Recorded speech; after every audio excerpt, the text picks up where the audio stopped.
Hello everyone, welcome to MDC Learning, Standard SY BCom, subject Financial Accounting, and our today's topic is issue of shares. Students, under issue of shares, we are going to pass the journal entries for the issue of shares also and journal entries for the issue of debentures also. We already done with the 5 to 10 problems based on issue of shares. Now today we are seeing how to pass the journal entries based on the issue of debentures. I already told you about the debentures. Debentures कौन है? Debenture हमारे creditors हैं, company के creditors हैं. ठीक है, India में secured debentures ही issue किए जाते हैं, वो भी मैंने आपको बताया. ठीक है, उसके अलावा डिबेंचर्स का क्या स्पेशलिटी है कि डिबेंचर जो है वो हमेशा एक पर्टिकुलर परसेंटेज के साथ इशू किए जाते हैं. ठीक है, पर्टिकुलर परसेंटेज के साथ इशू किए जाते हैं. उसके अलावा so basically in addition to the funds raised by the issue of share, company have to borrow the large amount of money, and it may not be possible for the few lenders to meet such a loan requirements. Hence a corporate loan may be divided into the units, which is called as debentures. I already told you about the meaning of the debentures. What are the difference between the shares and debentures? Debentures is a kind of loan, and the reward which we are paying against the repayment, against the payment of the debentures is called as interest. A person who is having debentures is called as debenture holders. Section 2, subsection 30 of Companies Act 2030, debenture includes a debenture, stock, bond or any other securities of the companies evidencing a debt which will be constituting a charge on the company's assets or not. Then we have payment of interest is a charge against the profits and interest to be paid even if there is no profit. Beside that, the payment of interest gets the priority over the payment of dividend. The payment of debenture is made before the payment of share capital, and there are non-convertible debentures which are redeemable after 18 months is secured by a charge. So there are many, like you can say, basis of distinctions which distinct a share totally separate from the debentures. Debentures को जो पूरा का पूरा share से अलग करती है. जो debentures होते हैं उनको हम जो टाइम टू टाइम पेमेंट करते हैं, जैसे शेयर्स के पीछे आपको ईयरली डिविडेंड पे करना होता है, लाइक कंपनी शेयर होल्डर्स को डिविडेंड पे करती है, वैसे ही सेम डिबेंचर के पीछे जो अमाउंट पे करती है उसको इंटरेस्ट. ठीक है, on the basis of security, again I told you there are secured debentures, unsecured debentures. So secured debentures are those जिनके पीछे आपको मॉर्गेज करना पड़ता है कुछ तो भी. ठीक है, उसमें मॉर्गेज डीड बनती है. इंडिया में हमेशा सिक्योर्ड डिबेंचर्स ही इशू किए जाते हैं. उसके अलावा अनसिक्योर्ड डिबेंचर्स जो हैं जहाँ पे कंपनी कोई भी सिक्योरिटी नहीं देती अगेंस्ट दैट डिबेंचर होल्डर. ठीक है, डिबेंचर होल्डर को डिबेंचर के बदले कोई सिक्योरिटी नहीं दी जाती, वो होते हैं आपके unsecured debentures. On the basis of transferability there are registered and bearer debentures. Again there is on the basis of redemption there are redeemable debentures and irredeemable debentures. Students, हमारे यहाँ पे बेसिकली इशू ऑफ डिबेंचर वाले chapter में हम लोग journal entries regarding issue of debenture वो completely देखने वाले हैं. उसके अलावा we have to pass the journal entries on redeemable debentures also. Redeemable debentures के लिए भी हमको जर्नल एंट्री पास करनी है. ठीक है, अभी उसके लिए क्या क्या टर्म्स ऑफ रिडम्पशन होते हैं, जैसे टर्म्स ऑफ इशू होता है वैसे सेम टर्म्स ऑफ रिडम्पशन होता है. उसके पहले मैं आपको रिडम्पशन का मीनिंग बता दूं. ठीक है, रिडम्पशन का मतलब क्या, रिडीम हो जाना यानी रीपेड हो जाना. The debentures are to be repaid at a specific future date which is mentioned in the debenture certificate is called as redeemable debentures. उसको हम लोग redeemable debentures बोलते हैं. अब redeemable debentures के लिए there are some rules and regulations जो हमको follow करना, like every company को follow करना पड़ता है to issue the redeemable debentures. उसके अलावा जैसे आपने शेयर इशू किया था in terms of par, premium and discount, same way we have to issue the debentures also. Debentures issued at par, debentures issued at premium, debentures issued at discount. par, premium, discount, उसके ऊपर भी debentures issue होता है. अच्छा, उसके अलावा फिर we have journal entries on issue of debenture. मुझे लग रहा है सेकेंड या थर्ड वाले वीडियो में मैंने आपको वो जर्नल एंट्री का बेसिक्स बता दिया था, फॉर्मूला बता दिया था। यानी आपको जर्नल एंट्री वही लिखना है हर बार। यानी अगर आपको पार पे इशू हो, कैसे bank debit to share venture word का यूज करना है। यानी बहुत ज्यादा डिफरेंस नहीं है कुल मिला के आपको इशू ऑफ डिबेंचर्स और इशू ऑफ शेयर्स में, but little bit differences are there. ठीक है, छोटे छोटे डिफरेंसेस हैं, वो छोटे छोटे डिफरेंसेस को ध्यान में रख के अपने को आगे आगे आगे जाना है। Okay, now here one question is there. एक अपने पास अच्छा सा क्वेश्चन है। अभी ये क्वेश्चन हम लोग पढ़ेंगे, पढ़ने के बाद फिर हम लोग इस क्वेश्चन को पूरा का पूरा सॉल्व करेंगे। ठीक है, कि ना कैसे कैसे हमको ये वैल्यूज लिखनी है। So the question number 1 is pass journal entries. Journal entries pass करनी है। So, A, B और C. There are 3 situations. In A situation, A Limited issued 5,000 10% debentures of ₹100 each. 5,000 100 rupees के 10% डिबेंचर्स। 10% डिबेंचर वो debentures का नाम है। 10% debentures of 100 each at a discount of 5% and redeemable at the end of the 5 year at par. ठीक है, ये 10% debentures issue किया है, परसेंट डिस्काउंट पे इशू किया है। 10% डिबेंचर्स इशू किया है, 5% डिस्काउंट पे इशू किया है, और दूसरा क्या, उसका रिडम्पशन है 5 ईयर के बाद। Redemption is done after 5 years। ठीक है, डिबेंचर्स का नाम क्या है? डिबेंचर्स का नाम है 10% डिबेंचर्स। तो सबसे पहले 100 रुपीज पे 5% कैलकुलेट किया बच्चों, तो 5 रुपीज आता है, और 5 रुपीज माइनस 100 किया तो यू विल गेट 95। ठीक है, यानी आपके डिबेंचर की वैल्यू है 95 रुपीज ईच। ठीक है, 95 रुपीज ईच। सो यहाँ पे हमको ये डिबेंचर 95 रुपीज ईच का रखना है। ठीक है, यानी आया, कंपनी के पास आया तो आपके पास डिबेंचर में एक्चुअली क्या आने वाला है, पैसे आएंगे। और यहाँ पे इस क्वेश्चन में you can see like that कि है ना, कोई भी डिबेंचर का वैल्यू ब्रेक करके नहीं डिमांड करता। जैसे शेयर्स में शेयर्स की वैल्यू ब्रेक करके डिमांड होती है, यानी पहले एप्लीकेशन का पैसा आएगा, फिर अलॉटमेंट का आएगा, फिर फर्स्ट कॉल आएगा, फिर फाइनल कॉल आएगा। यहाँ पे वो चीज नहीं होती। यहाँ पे डिबेंचर का पूरा 100 रुपीज डिमांड एट वंस, एक बार में पूरा का पूरा 100 रुपीज आएगा, विच इज 100 रुपीज क्यों, 100 माइनस 5%, दैट इज 95 रुपीज एक बार में आएगा। And we are passing the journal entry like this, bank account debit to debentures application and allotment account. ठीक है, bank account debit to debentures application and allotment account. यहाँ पे value कितना लिखने वाले हो, bank account debit means 5,000 debentures multiply by 95 each. Please do the calculation, 5,000 multiply by 95, you will get 4,75,000. So 4,75,000 on the debit side, and on the credit side also 4,75,000. ठीक है, being application money on 5,000 debentures received. Clear, उसके आगे ये एक और calculation में डालो, 5,000 multiply by 95, 5,000 multiply by 95। Clear, चलो इसके बाद नेक्स्ट एंट्री, ये डिबेंचर एप्लीकेशन और अलॉटमेंट वाला जो पैसा है, ये 10% डिबेंचर्स में कन्वर्ट हो जाएगा। एप्लीकेशन और अलॉटमेंट वाला पैसा 10% डिबेंचर्स में कन्वर्ट हो जाएगा। And of course you are giving the discount, तो discount on debenture is consider as loss to the company.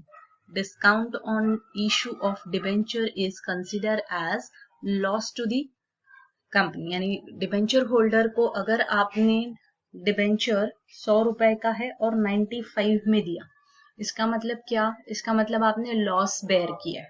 ठीक है, लॉस बेयर किया है, कंपनी ने लॉस बेयर किया है। लॉस बेयर किया है तो कैसे टर्म्स में किया है, डिस्काउंट के टर्म में किया है। ठीक है, तो discount is always debited. Discount is consider as what, discount is consider as और nominal account. And nominal account का गोल्डन रूल क्या है बच्चों, debit all expense losses, credit all incomes and gain. ठीक है, expense and losses, it all incomes and gain. तो debit side पे आप उसको डिस्काउंट को डेबिट कर दोगे, ठीक है। Debenture application and allotment account debit, how much it is, debenture application और अलॉटमेंट का वैल्यू कितना हो जाएगा, आपको कितना आया 4,75,000, so here it is 4,75,000. After that discount on issue of debentures account debit, बच्चों कितने का डिस्काउंट दिया है आपने, 5 रुपया पर 5,000 शेयर, सो 5,000 मल्टीप्लाई बाय 5 रुपीज, ठीक है, करोगे तो you will gate 25,000 on total 10% debentures. Total 10% debentures कितने के हो गए आपके, 5 लाख के हो गए, ठीक है, बिकॉज 5,000 मल्टीप्लाई बाय 100 करोगे तो you will get 5 lakhs। Clear, देखो अब ये redeemable after 5 years at par होगा, ठीक है। तो अब जब रिडम्पशन होगा तब रिडम्पशन की एंट्री, अभी रिडम्पशन नहीं हो रहा है, अभी सिर्फ क्या बोला उसने, 2 कंडीशन दी उसने। कौन सी 2 कंडीशन दी उसने, एक कंडीशन वो जहां पे आपके पास डिबेंचर्स का एप्लीकेशन और अलॉटमेंट हुआ, आफ्टर दैट दूसरी कंडीशन में हमने डिस्काउंट की वैल्यू कैलकुलेट करी, ठीक है। सो एक अपने पास bank account debit to debenture application and allotment for being application money received on 5,000 debentures, 5,000 debentures multiply by 95 rupees each. 95 क्यों किया, क्योंकि 100 रुपए का डिबेंचर है जिसपे 5% का डिस्काउंट मिला है, तो 100 माइनस 5% करोगे तो यू विल गेट 95। तो उस हिसाब से आपने 95 पर 5,000 डिबेंचर्स रिसीव किया, तो जर्नल एंट्री पास की, bank account debit 4,75,000 to debenture application and allotment account 4,75,000। After that इस एप्लीकेशन और अलॉटमेंट को आपको कन्वर्ट करना पड़ेगा। कैसे आप कन्वर्ट करते थे, application money into share capital, allotment money into share capital, first call money into share capital, same way you have to convert all these values for your debentures also. अपने debenture के लिए भी आपको ये सारी values को convert करना पड़ेगा, ठीक है। तो आपने यहाँ पे कन्वर्ट कर लिया आपका application and allotment account debit, discount on issue of debentures account debit to 10% debentures is 5 lakhs being allotment of debentures। अपन ने सारे के सारे debentures allot कर दी, आपको समझ में आया। now let us move to the second one, B वाला पार्ट। तो कोई B लिमिटेड है जिसने वापस से 5,000 debentures इशू किए हैं ऑफ ₹12 each, ध्यान दीजिएगा, sorry 5,000 debentures of ₹100 each at par, redeemable at the end of the 5 year at a premium of 5%, ठीक है। आज जो बी लिमिटेड ने इशू किया 12% डिबेंचर्स, 100 रुपए का एक, उसके बाद फिर यही सारे के सारे डिबेंचर्स को वो 5 ईयर के बाद 5% के प्रीमियम पे रिडीम करेगी, ठीक है। यानी वापस देते वक्त उस डिबेंचर की वैल्यू कितनी होगी, 105 रुपया। वापस देते वक्त उस डिबेंचर की वैल्यू कितनी होगी बच्चों, 105 रुपए, ठीक। So here first what we have to do, पहला तो नॉर्मल है बच्चों, अपने को वैल्यू रिसीव करना है, ठीक है। कौन सी वैल्यू रिसीव करनी है, बी के ऊपर बी लिमिटेड ने 5,000 डिबेंचर्स इशू किए जो 12% थे, 100 रुपए का एक था। तो सबसे पहले bank account debit to debenture application and allotment, है ना। सबसे पहले आपको ये एंट्री लिखनी पड़ेगी, bank account debit to debenture application and allotment. कितने का करोगे, 5,000 डिबेंचर्स मल्टीप्लाई बाय 100 ईच, तो ये तो 5 लाख हो गया।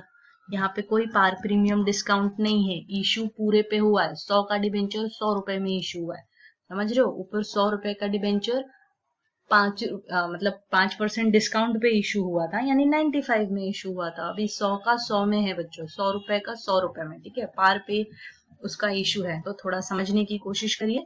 पूरे 100 रुपए का डिबेंचर इशू हो जाएगा, ये रहेगी value 5 lakh. What we are writing here, being application on 5,000 debentures, ठीक है। बीइंग एप्लीकेशन 5,000 डिबेंचर्स, डिबेंचर के पैसा रिसीव हो गया। चलो यहाँ पर एक छोटा सा ब्रैकेट ओपन करके I show you the calculation, 5,000 multiply by 100, ठीक है। आ गए पूरे पैसे। चलो अब ये पूरे पैसे आने के बाद बच्चों यहाँ पे आपके पास ट्विस्ट है, कैसा ट्विस्ट है चेक करते हैं, ठीक है। Let us read the statement one more time. After this let us read one more time, एक बार और हम लोग है ना क्वेश्चन को पढ़ते हैं, ठीक है। चलो बी वाले को सिर्फ पढ़ेंगे बच्चों। यहाँ पे बोला है 5000 12% debentures of 100 each at par. Par पे हम इशू तो कर रहे हैं, लेकिन what we are doing students, 5 साल के बाद हम लोग इसको प्रीमियम पे रिडीम करेंगे, समझ रहे हैं। यानी हर एक 100 रुपए के पीछे आपको क्या करना है, 100 रुपया ईच, यानी हर एक 100 रुपए के पीछे आपको क्या देना है बच्चों, 5 रुपया एक्स्ट्रा पे करना पड़ेगा, समझ रहे हो। 5 रुपया एक्स्ट्रा पे करना पड़ेगा। Extra you have to pay as a premium, correct. वो एक्स्ट्रा आपको प्रीमियम के तौर पे पे करना है। So for that premium we are recording on the credit side. और अगर कंपनी आपसे ले कितना रही है, 5 लाख रुपया, आपको वापस कितना दे रही है बच्चों, 5,25,000 रुपया वापस दे रही है। कैसे पता, 5,000 के डिबेंचर्स ऑफ 100 ईच, वो 5 लाख हो गए, और 5% का प्रीमियम पे, प्रीमियम का मतलब क्या, उसकी वैल्यू से ज्यादा, है ना। टोटल जो आपकी फेस वैल्यू है, फेस वैल्यू से ज्यादा दिया तो प्रीमियम, फेस वैल्यू से कम दिया तो डिस्काउंट, करेक्ट। तो फेस वैल्यू से ज्यादा पे करना है, इसीलिए that is consider as your premium, इसलिए आपने उसको प्रीमियम पे कंसिडर किया। और क्योंकि आपने उसको प्रीमियम पे कंसिडर किया, तो फिर वो टाइम पे आपको जर्नल एंट्री क्या लिखनी पड़ेगी, debentures application and allotment account debit, यानी आपने कितना डिबेंचर के पास से एप्लीकेशन और अलॉटमेंट का पैसा लिया है, 5 लाख रुपीज, ठीक है। After that loss on issue of debentures account debit. अब ये लॉस कहाँ से उठ के आया बच्चों, लॉस कहाँ से उठ के आया, लॉस वो जो फ्यूचर में होने वाला है उसको आपने आज ही रिकॉर्ड कर दिया। लॉस वो जो फ्यूचर में होने वाला है उसको आपने आज ही रिकॉर्ड कर दिया है, दैट इज ये डिबेंचर इशू करके आपको 5 रुपया पर डिबेंचर का लॉस होगा, करेक्ट। 5 रुपया पर debenture, 5,000 debentures multiply bye 5 each, उस हिसाब से 25,000, ठीक है, वो हिसाब से 25,000 rupees. So to 12% debentures account, 12% debentures account मतलब कितने डिबेंचर्स, ऑब्वियसली 5 लाख के मेरे पास डिबेंचर्स हैं, एंड 2 में लिखा है प्रीमियम ऑन रिडम्पशन अकाउंट, है ना, premium on redemption account, premium on redemption of debentures, actually पूरा ऐसे होगा, premium on redemption of debentures account. कितना दे रहे हो premium on redemption of debenture को, कितना दे रहे हो प्रीमियम, 5 रुपया पर डिबेंचर प्रीमियम दे रहे हो, so that 25,000 will be recorded as your premium value, 25,000 is recorded as your premium value. Let us go to the question one more time so that you will be understanding very clearly. पहले वाले में क्या बोला था, ए limited है, 5,000 debentures issue कर रहा है, 10% डिबेंचर्स का नाम है, 100 रुपए का एक है, 5% के डिस्काउंट पे इशू हो रहा है आज, लेकिन जब रिडीम होगा तो पार पे रिडीम होगा, ठीक है। यानी 95 रुपीज में आज हम डिबेंचर्स आपको दे रहे हैं, ठीक है, and we are giving you as a discount, like company is giving a discount to the debenture holders. So company is recording that discounted value as in debit side, ठीक है, उसको डेबिट साइड पे company ने record कर दिया, that is discount on issue of debentures debit, correct, to 10% debentures account. Total debentures कितने के, 4,75,000 पे इशू किया था, 25,000 का आपका डिस्काउंट वैल्यू, ऑल टुगेदर आपके टोटल डिबेंचर की वैल्यू है वाली कंडीशन में। और बी लिमिटेड के साथ क्या हुआ, इसने भी 5,000 डिबेंचर्स इशू किए, 12% डिबेंचर का नाम था, 100 रुपए का एक डिबेंचर था, 100 रुपए में ही इशू किया, और क्या बोला मालूम है, जब हम इसको रिडीम करेंगे at the end of the 5th year at a premium of 5%, तो हम इसको एंड करेंगे तो 5% के प्रीमियम पे, करेक्ट, 5% के प्रीमियम पे। So we just started with the entries, हमने एंट्रीज के साथ स्टार्ट किया, तो मेरे पास कैसे लिखा जाएगा ये, इशूड एट 5%। देखो सबसे पहले 5,000 12% डिबेंचर्स, 100 रुपए का एक है, 100 रुपए के एक डिबेंचर एट पार, और पहले पार की एंट्री कर दो, like bank account debit to debentures application and allotment.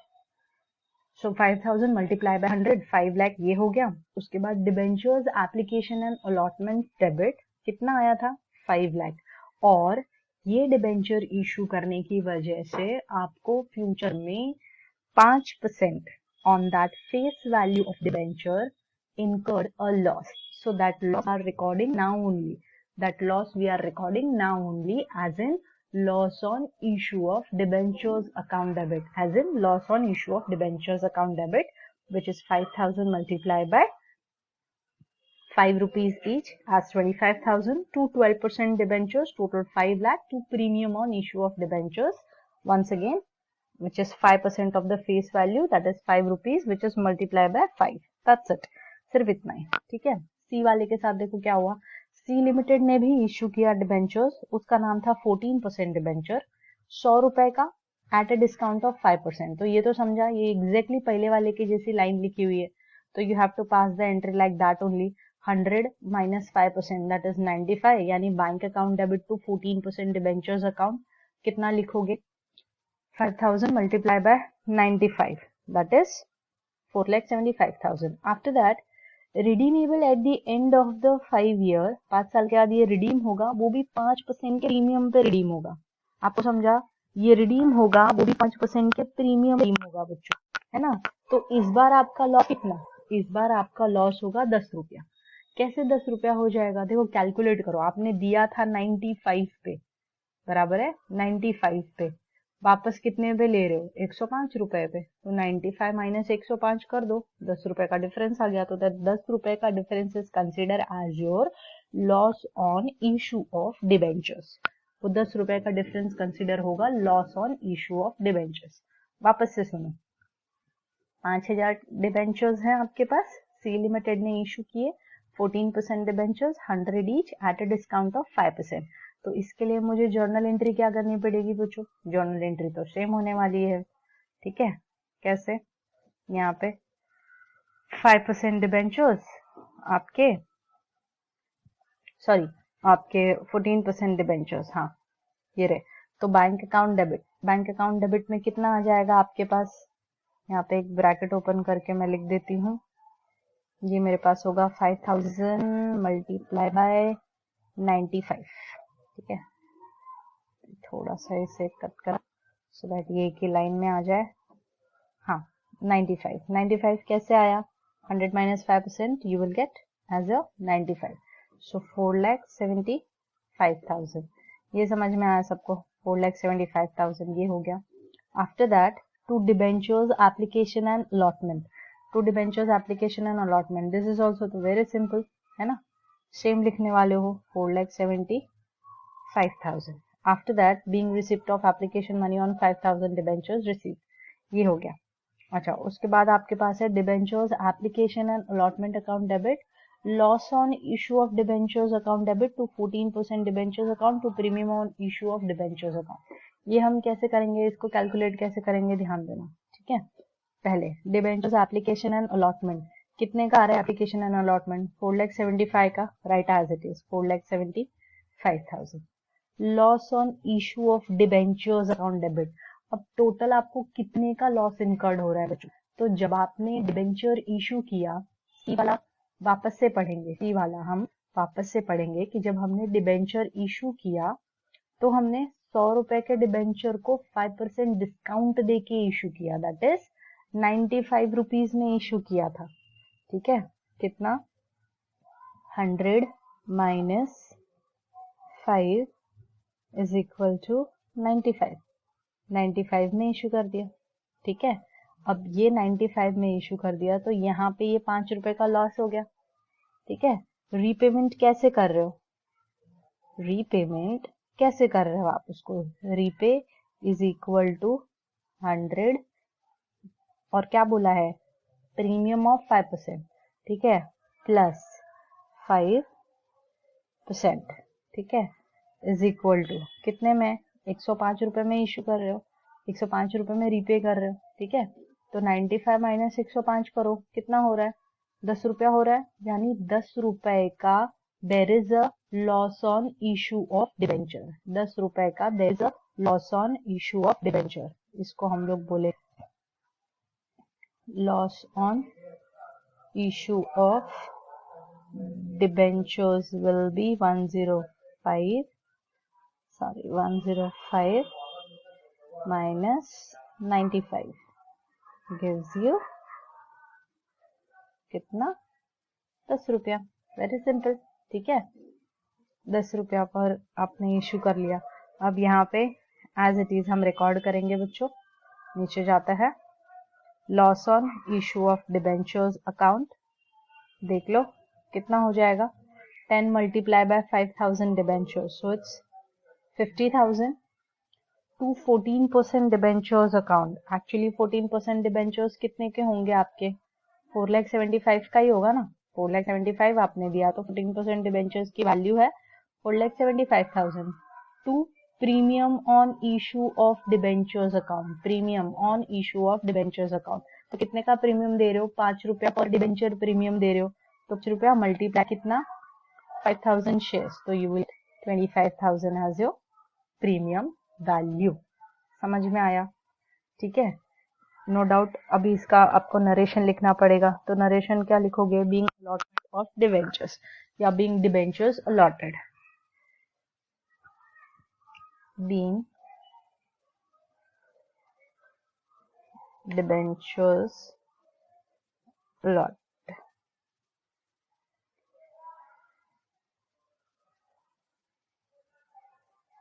Being debentures allotment, ठीक है, या बीइंग डिबेंचर्स अलॉटेड, व्हाटएवर। सो यहाँ पे अपने पास ये वैल्यूज, ये कैलकुलेशन आपको समझ में आया बच्चों? This is very easy calculation, ठीक है, बहुत इजी कैलकुलेशन है।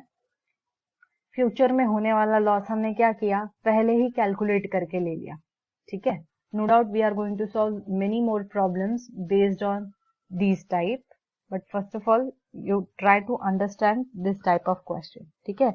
ये टाइप का क्वेश्चन समझने की कोशिश कर लो बच्चों, आपको सब कुछ बहुत अच्छे से समझ में आ जाएगा। उसके अलावा आपके पास डाउट्स है, डिफिकल्टीज है, प्रॉब्लम्स है, don't hesitate to call me on my personal. और इसके अलावा आप मैसेज भी कर सकते हैं। I want you all to write this question in your notebook में करो। उसके अलावा जूम में हम जो दूसरे ये करेंगे ना, टाइप हमारा सेम होगा पर क्वेश्चन नंबर दूसरा होगा, ठीक है। आप अगर टेक्स्ट बुक में सर्च करोगे तो आपके पास टेक्स्ट बुक में इशू ऑफ डिबेंचर और इशू ऑफ शेयर्स को लेकर के एक भी क्वेश्चन प्रेजेंट नहीं है, ठीक है, एक भी क्वेश्चन प्रेजेंट नहीं है। बट अपने को करना क्या है? इशू ऑफ शेयर्स और इशू ऑफ डिबेंचर्स से रिलेटेड क्वेश्चन सॉल्व करने हैं, क्योंकि अगर आपको इशू आएगा then only you have to you are able to solve problems based on redemption. Issue नहीं आएगा बच्चों तो रिडम्पशन के क्वेश्चंस करने में प्रॉब्लम होगी। सो इशू वाले क्वेश्चंस जितने भी मुझे इलस्ट्रेशंस में मिलेंगे या दूसरी बुक्स में मिलेंगे, definitely will do that questions first and after that will move to the redemption वाला मेन पोर्शन।